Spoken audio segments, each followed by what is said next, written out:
வாழ்க வையகம், வாழ்க வளமுடன். வேதாத்ரி மகரிஷி அவர்களின் நாள் ஒரு நற்சிந்தனை. நாள் டிசம்பர் 24. தலைப்பு தியாக உணர்வு. எல்லோரும் என்னை அருட்தந்தை என்று அழைக்கிறீர்கள். ஆனால் உங்களுடைய திருமணத்தை நான் நேரடியாக பார்க்கவில்லை. ஆனால் இன்று அகக்காட்சியாக பார்க்கின்றேன்.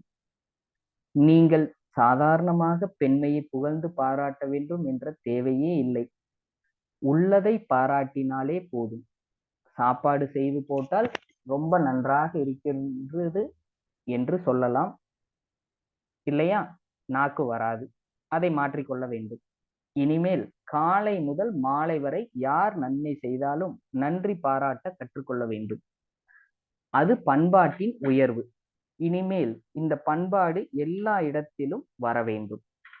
உலகத்திலே நட்பு மிக மிகச் சிறந்தது, பயனுடையது. அதிலே கணவன் மனைவி நட்பை பற்றி சாதாரணமாக சொல்ல முடியாது. அத்தகைய நட்பு எல்லா விதத்திலும் மேலானதாகவும் மேன்மையுறுவதாகவும் வளர்ச்சி பெறவும் வலுப்பெறவும் இரண்டு பேருடைய வாழ்க்கையும் தூய்மையானதாகவும் மேன்மையுடையதாகவும் இருக்க வேண்டும். அப்போது அவர்களின் குழந்தைகள் எவ்வாறு இருக்கும் என நினைத்து பாருங்கள். இந்த உயர்வான நன்மையை கருதி முன் ஏதேனும் பிணக்கு இருந்தாலும் மன்னித்து விடுங்கள். மன்னிக்க முடியாத குற்றமே இல்லை. எல்லோரும் ஒருவருக்கொருவர் தியாக உணர்வுடன் வாழ்கிறீர்கள்.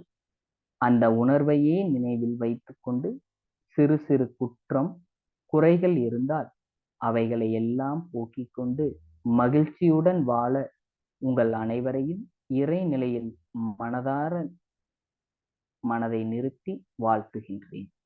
அருட்தந்தை வாழ்க வளமுடன்.